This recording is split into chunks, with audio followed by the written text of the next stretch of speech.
Hey guys, Ultra Prime here, and welcome back to more Batman Arkham Knight. Now, to celebrate the 10th anniversary of this game, I think it's time to do the lore.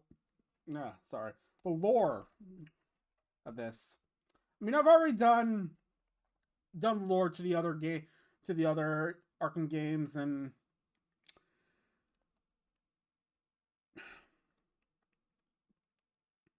all that. Okay, so we'll start off with like sort of like an Easter egg to like. So this game was actually hinted at three times actually. So the first time in Asylum,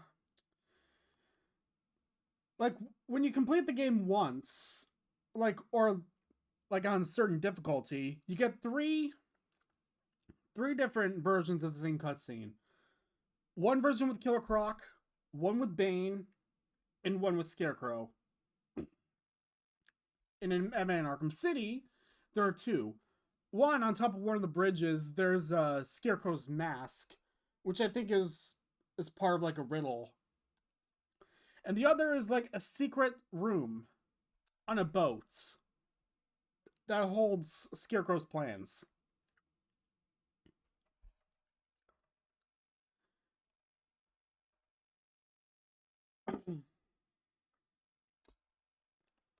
So yeah. Now we'll start with the main cast.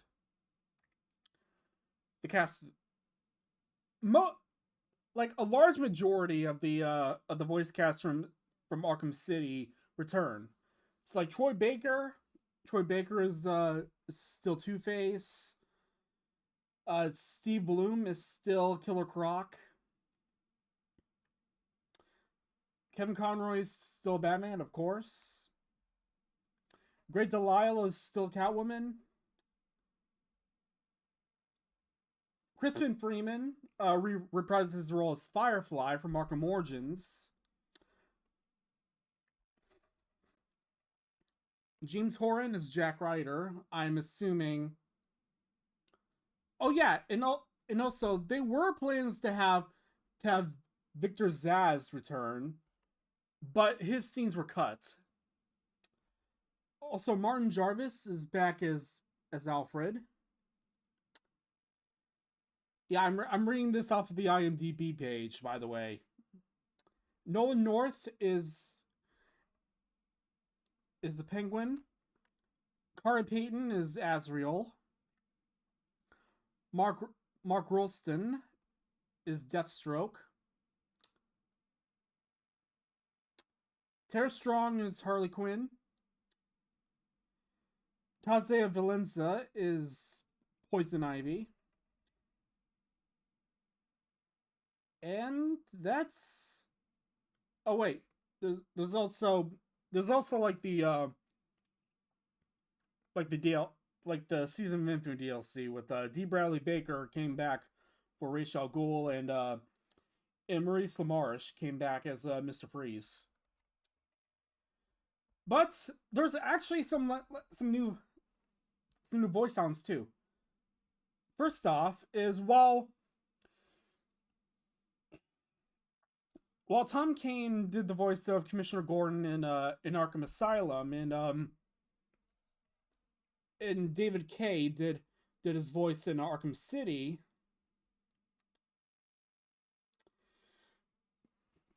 Commissioner Gordon's voice in this game was provided by actor Jonathan Banks, best known for his role as Mike in Breaking Bad. Yeah, Mike's in this. It's like the first. In addition, while Kimberly Brooks provided Oracle's voice in Asylum in City, she was actually replaced by actress Ashley Greene, who was best known for a role as in Twilight. And oh yeah, and Scarecrow. So originally Scarecrow was played by a different actor in Arkham Asylum. However, in Night, he was replaced by John Noble, who is best known for his role as Denethor in The Lord of the Rings. And also Troy Baker. While Troy Baker is still in this game, getting his Two-Face, he was actually replaced as Robin. Though technically he still does play Robin, but just not Tim Drake Robin. In Night, Robin's voice is done by famed voice actor and in Critical Role Dungeon Master, Matt Mercer. Yeah, in Nightwing's voice is provided by Scott Porter, who we all know would go on to play Heimdall in God of War Ragnarok. And I think he also voiced the Flash in the Suicide Squad game, and I think he voices Star-Lord in Marvel Rivals. But there are also some others, like Dwight Schultz. Like, I know that name. He voices Professor Pig. So if he also voices the Vulture in Spider-Man. Wait. Oh shit, he's also Dr. Animo in Ben 10. Oh, forgot about that. Okay. And finally, this is going to be the last voice actor I mention. Michael Rosenbaum. You might know him from as Lex Luthor in Smallville. He's actually in this game. He voices Johnny Charisma.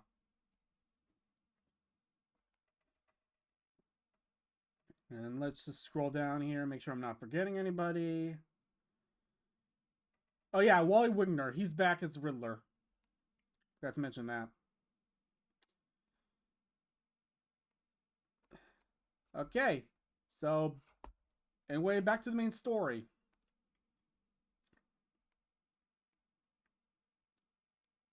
So I should have mentioned that that the main story of this game, while Paul Dini was the main one of the main writers for Asylum in City, he did not come back for Night.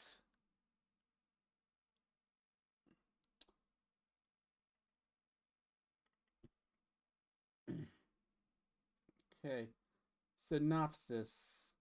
There we go. Yeah, I mentioned. So, first, so the game starts off in in Polly's diner all the way to Migani Island. Oh yeah, and I'll also be gliding around across the city when it gets to a certain part. So the game has you start off as GCPD officer Owens.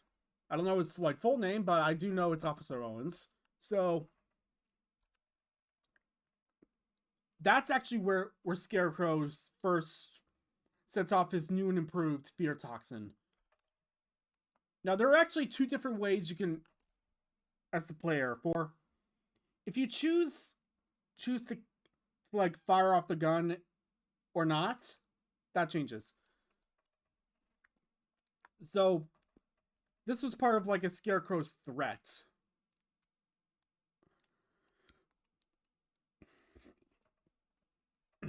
And it worked. The entire city was evacuated. Oh yeah, and also fun fact, the person inside the game files, the character model that set off the fear toxin, it's supposed to be Jason. Well, Jason Todd, actually. So the threat worked in the entire like most of the population of Gotham evacuated to the mainland over here. Yeah, over there on the top. And over here at the bottom though. So and it took the GCPD the 24 hours to lose control of the city. And that night, Gotham's relying on one man to save them all. The Batman. So first, Batman just glides over to the GCPD to meet Commissioner Gordon.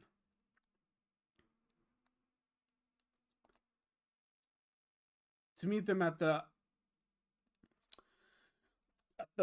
bat signal.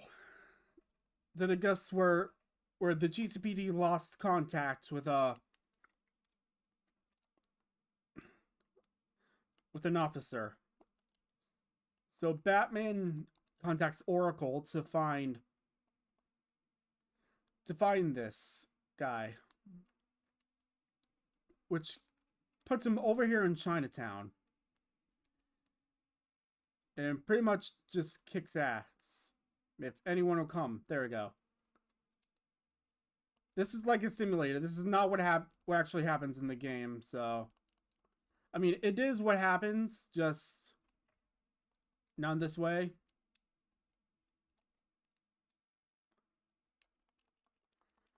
And after beating them, Batman almost gets run over. And grapples up to save. Fun. Oh, I too hard. I'm trying to reenact this as best as I can. They find the city's overrun. So Batman calls in the Batmobile to even the odds. And pretty much there's like an entire chase sequence around the city. Interrogates a guy who then it turns out that Poison Ivy is being a captive in one of Scarecrow's safe houses in Chinatown.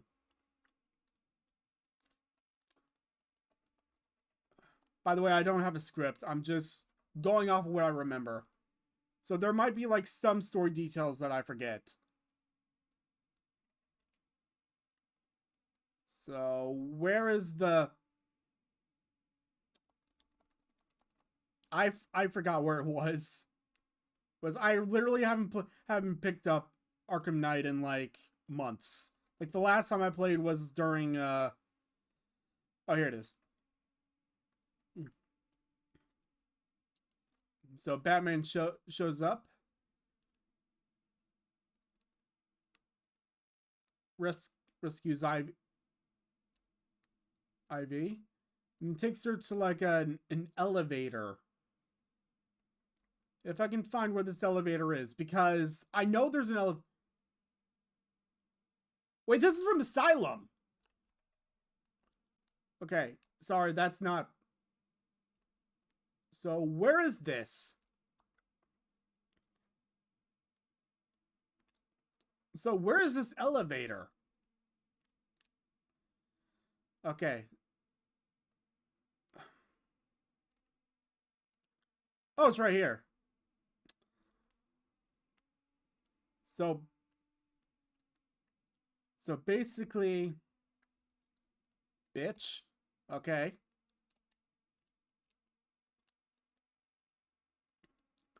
Basically calls in the Batmobile.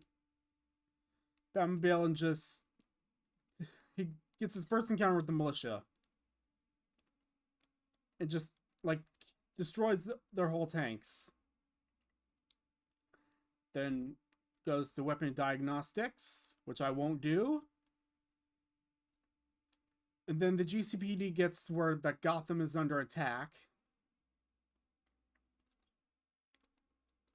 So Batman just races the Batmobile all the way over here and just like destroys everything. Then he drives Ivy back to the GCPD.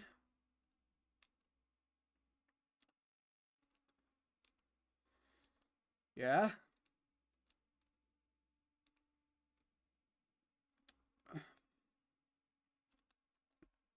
Which then pretty much gives you like an intro on side content.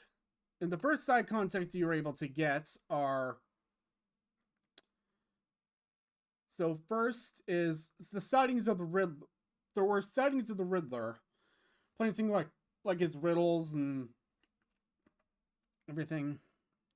There's also like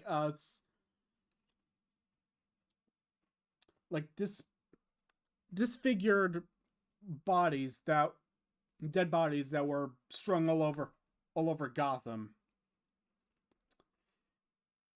And also there's the fire crew of Station 17 were being held hostage. More on those later. So next, Batman gets a call from Lucius to activate the afterburner. So Bruce just grabbles up to the clock tower, which is Oracle's base. Presses A to get in. Just to get pretty much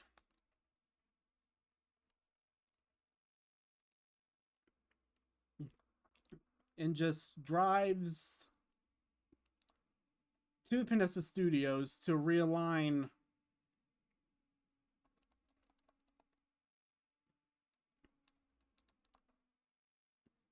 these antennas and like activate them. There's also one in Falcone Shipping, which is all the way over here.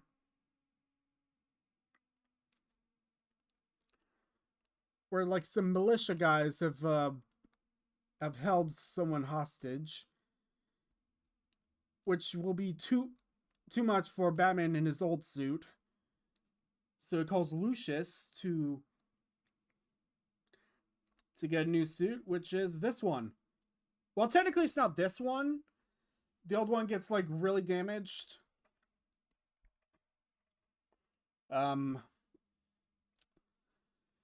Gets damaged while throughout the story.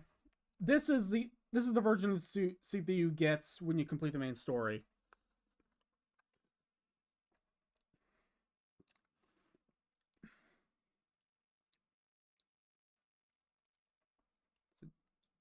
So he dives in this grate here.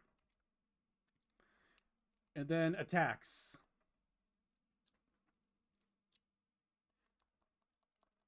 And then Oracle calls to tell him that he's reset the relay. And then they find out that that Scarecrow's current location, well, not current, they find out where he's manufacturing the fear toxin. Which is in Ace Chemicals.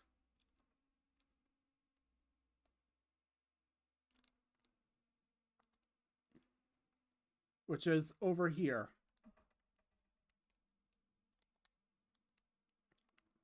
Yeah, I should mention like why the Batmobile's a tank here. It's because, well, you know what? I'll come back to that.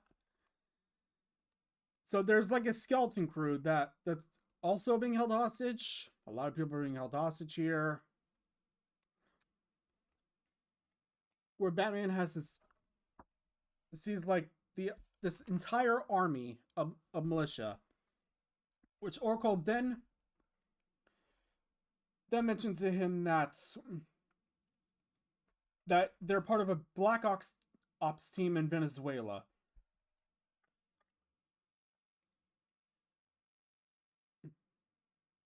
Sorry, no. So their training base was actually founded by a Black Ops team in Venezuela, which found troopers bearing the same insignia. Though there isn't anything about their commander though, but there's only one thing that sources do agree on is the name, the Arkham Knight. So pretty much had like all like this entire thing was saving the hostages and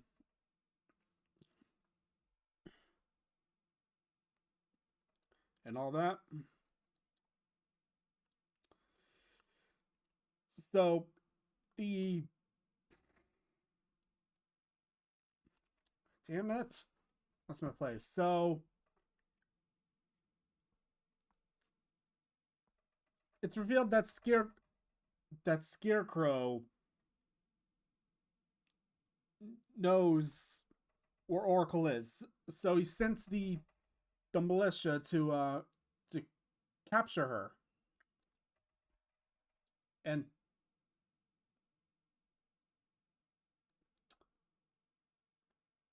what? Okay, I'm sorry. There's a plot here on the Wikipedia page. Okay, so I'm just gonna. So Scarecrow reveals that he's kidnapped Oracle before escaping. Exposing himself to the fear toxin, Batman inhibits the bomb's blast radius before he's confronted by the Joker. Now, the reason why the Joker's back, even being voiced by Mark Hamill, is because in a flashback, it reveals that before the Joker died, his infected blood was used in blood transfusions, which is basically what he did in Arkham City, infecting 5 people, including Batman. Those other 4 people are Albert King, a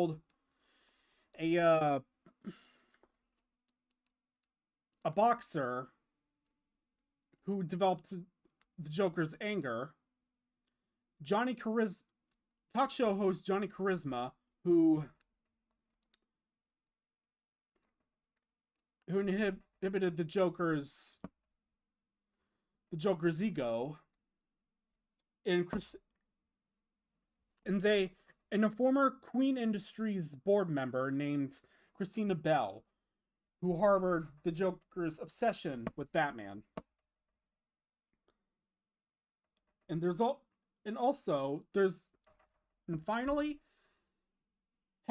headmaster of an academy named Henry Adams, who was infected the longest. However, he didn't have any symptoms at first. Joker, existing as a mental projection produced by the infected blood and fear toxin, frequently appears to taunt Batman and twist his perception of reality. After Batman escapes Ace Chemicals, he alerts Gordon of Barbara's kidnapping. Realizing that she aids his vigilantism, Gordon, feeling betrayed, abandons him and leaves to find Scarecrow.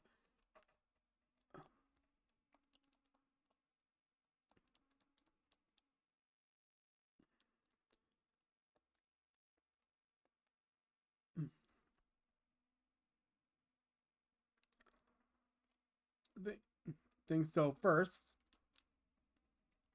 Batman travels to the next island, to Miagani Island, which to locate Barbara, where he goes to Grand Avenue Station. There he takes out the militia that's been guarding there, who then appears the Riddler on a screen over here. If I can just find the screen, that is. Ah, it's over here. Where it is revealed that the Riddler kidnapped Catwoman.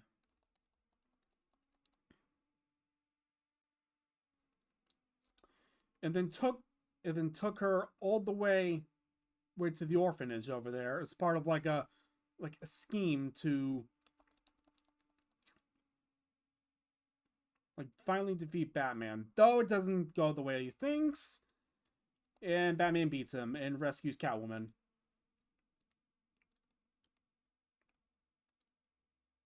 So Batman continues his trail of the Arkham Knight's vehicle and ends up here. It basically uses fuck.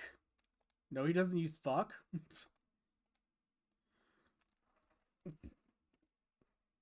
He uses his evidence scanner to determine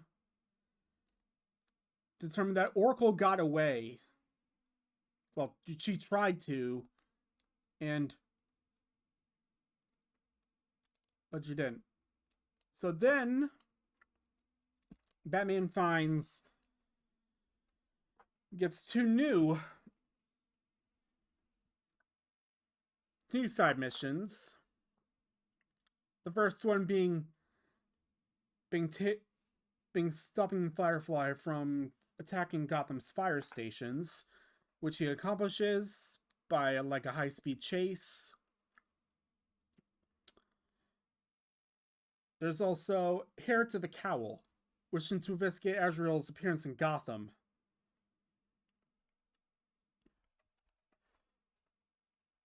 Now, there are two endings you can deal with this. You can either try to kill Batman, which he fails, and you take him to the GCPD, or you can refuse to kill Batman and just walk away.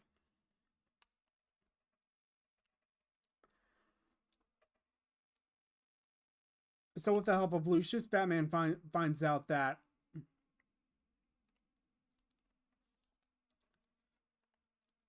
the signal is coming from here.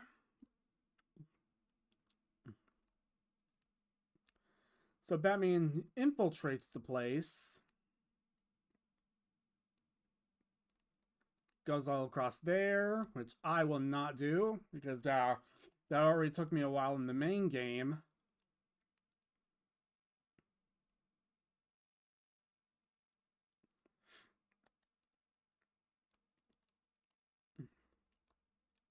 Just does like a high-speed chase. All across Miagani. Which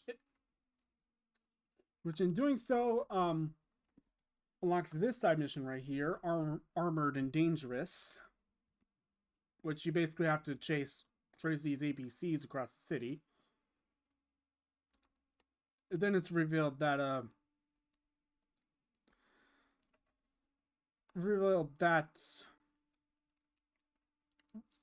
by a militia guard that was impersonating the Arkham Knight, that the Arkham Knight went to talk to the Penguin, who's been supplying weapons.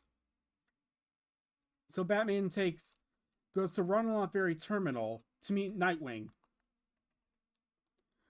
To meet Nightwing right here.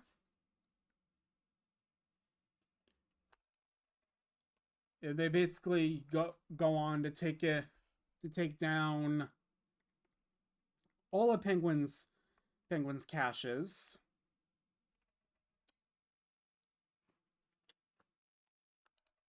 And all that.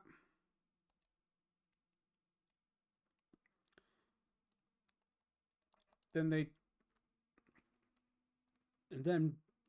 after that, Batman travels to Founder's Island to find Simon Stagg, the CEO of Stagg Enterprises, who's revealed that he supplied supplied Scarecrow with the Cloudburst, which was a weapon that was used to disperse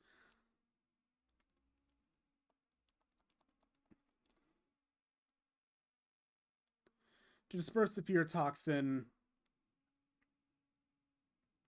all the way here.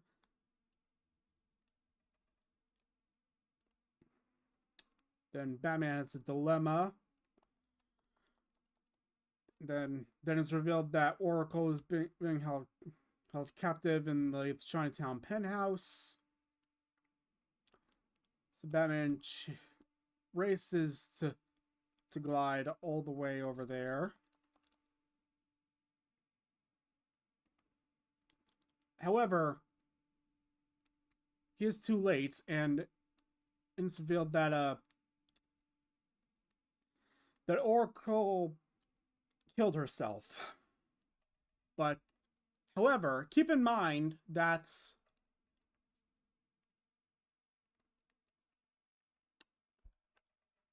hang on.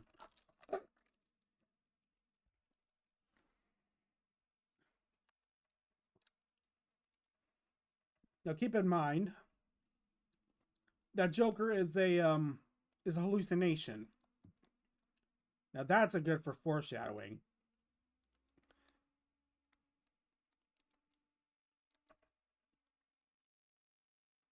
So, okay, just to pause real quick.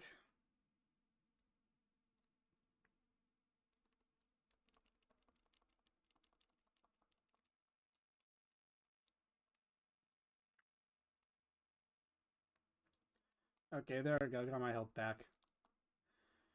So he goes to Ivy and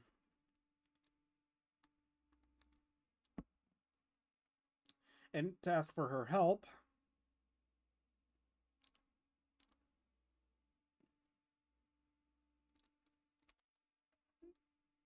You know what? And skipping ahead a bit, let's go through all of these real quick.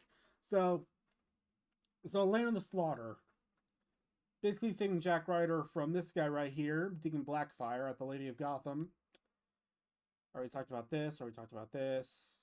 Already talked about this. Occupy Gotham to recontrol the skies. Disarm explosives. Defeat Professor Pig. Save Lucius Fox from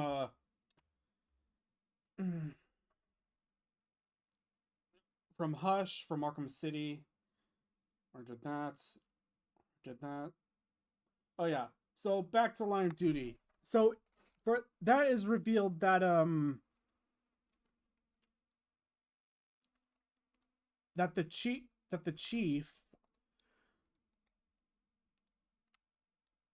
this guy right here, Chief Underhill, it turns out that he secretly worked with Firefly to provide the locations of abandoned warehouses just so that the fire crew can remain employed.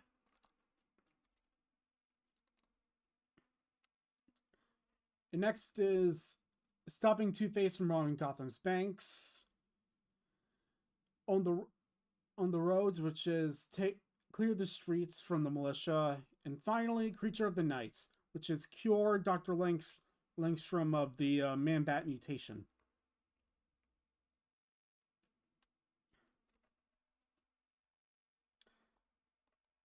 Hey, how long have I been recording for? Damn, already a half hour? Alright.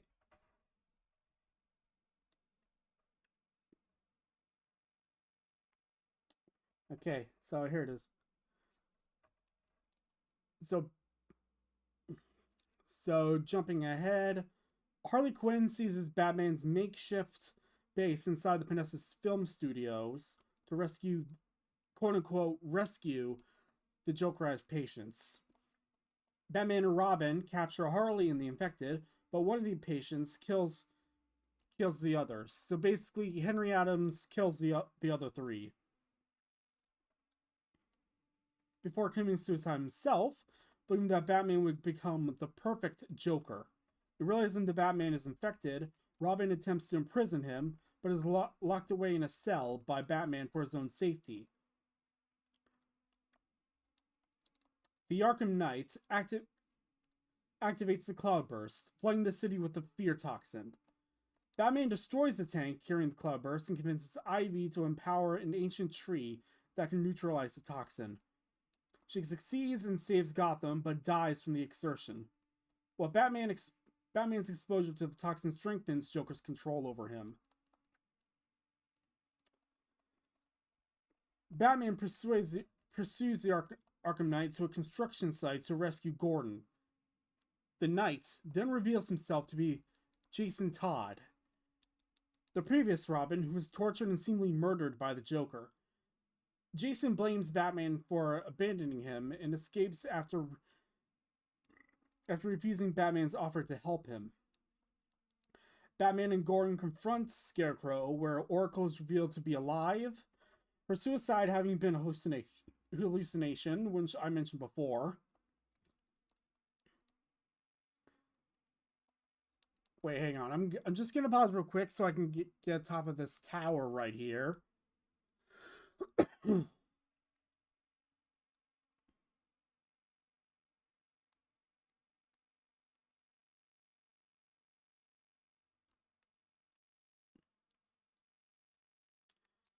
Batman rescues Oracle by just jumping off the building. But when they're pinned down, Batman activates the Batmobile remote. I said Batman activates the Batmobile remote. Why aren't you activating the remote? Just like that. It pretty much just destroys everything. And then Batman takes Oracle back to the GCPD where she can set up shop to pretty much assist. Hang on, just gotta...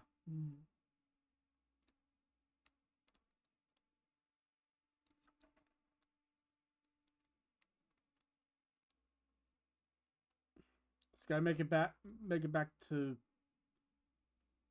this island right here. Yep, good thing I did that.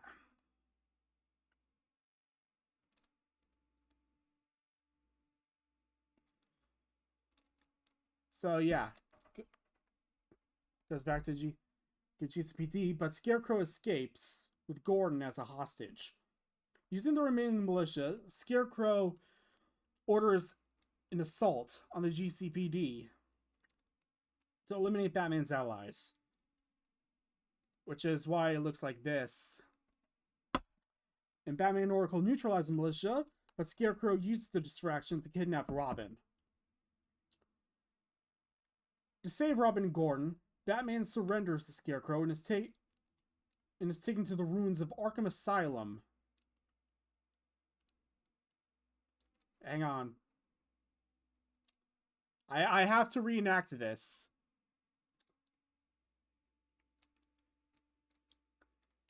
So basically, the starting of this cutscene is basically like an almost one-to-one recreation of the opening scene from Arkham Asylum, which basically shows the truck driving through the city all the way to Arkham Island. So in a way, the game ended. The series ended where the series began. And Scarecrow unmasked Batman and is revealed that Batman's identity is billionaire playboy Bruce Wayne to the world on television, before repeatedly injecting Batman with the fear toxin to break him before the public. Batman and Joker battle for control of Batman inside Batman's mind. Joker attempts to weaken Batman by showing the effects of succumbing to the infection, but Batman triumphs and locks the Joker away in his mind, forever to be forgotten. The Joker's only fear. After And then Jason saves Batman, who subdues Scarecrow with his own fear toxin. After Batman ensures that Gotham is safe, Gordon dispatches the GCPD to reclaim the streets, and Batman activates the Knight's Fall Protocol to protect his loved ones. Surrounded by reporters, Batman returns home to Wayne Manor, where he is greeted by Alfred. As the pair enter the manor, it explodes. And then sometime later, Gordon, who is now mayor, prepares to attend Oracle and Robin's wedding. Bleh. Elsewhere, two muggers attack a family in an alley, but are confronted by a nightmarish figure resembling Batman. And thus, the game ends. Well, the base game ends. But there are also some some DLC levels here, which are titled episodes. There is a story practicing around Harley Quinn, which takes place before the events of the main game. Game where she breaks into the Bloodhaven Police Department to save Ivy. There's also the Red Hood story packs, which has Jason turning a new vigilante name as the Red Hood to kill Black Mask. And there's also the Batwoman DLC, the Batgirl DLC, A Matter of Family, which is set before the events of Arkham Asylum, where Batgirl teams up with Robin to save Commissioner Gordon from the Joker in an abandoned amusement park. There's also Catwoman's Revenge, which basically what it is, where Selina pretty much goes after the Riddler after kidnapping her, and which becomes the single worst DLC in this entire game. If you've seen my video, you know what I'm talking about. Okay, next is GCPD Lockdown, which featuring Nightwing as he stops Penguin from breaking out of the GCPD. And finally, a flip of a coin, which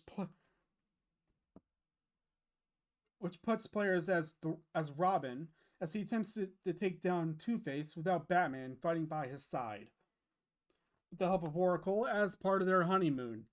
Blah.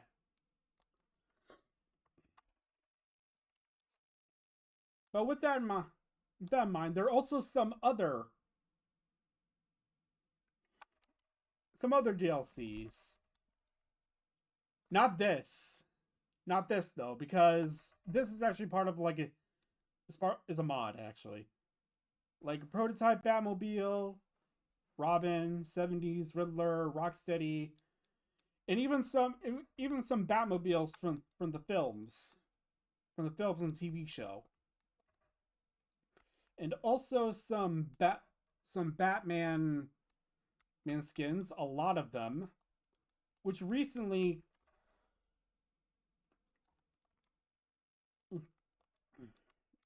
includes the Robert Pattinson skin from the Batman, featuring a lot of Batman skins from the other games, the comics, even the other movies.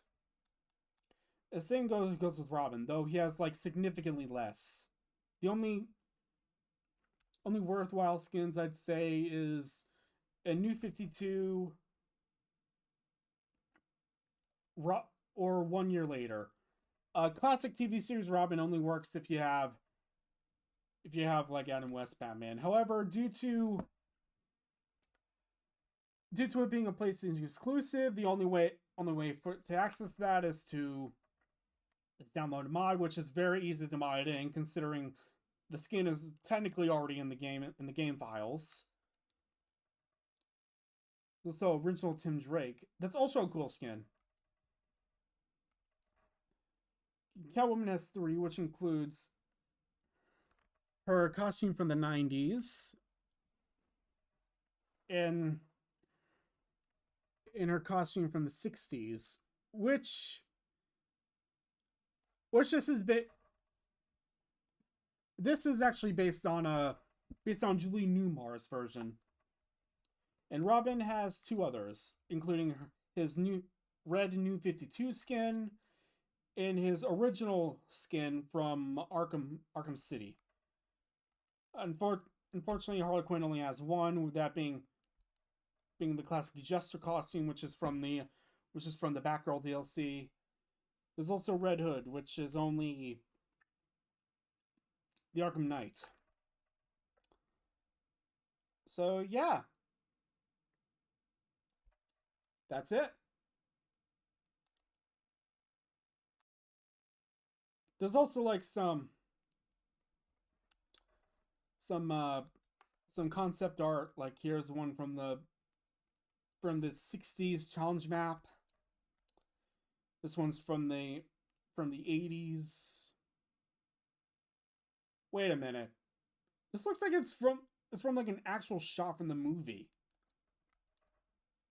Also, so the Gotham Narrows from the Dark Knight trilogy.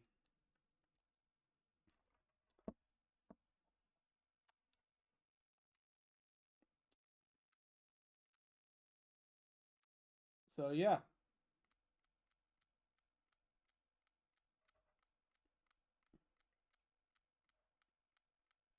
These are pretty much everything that happened. Like a synopsis of like basically what I said.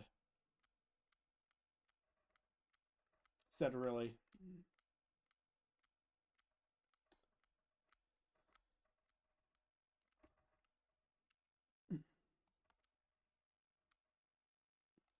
So yeah, this guy, the one with the red hood, that's actually supposed to be Jason according to the game files.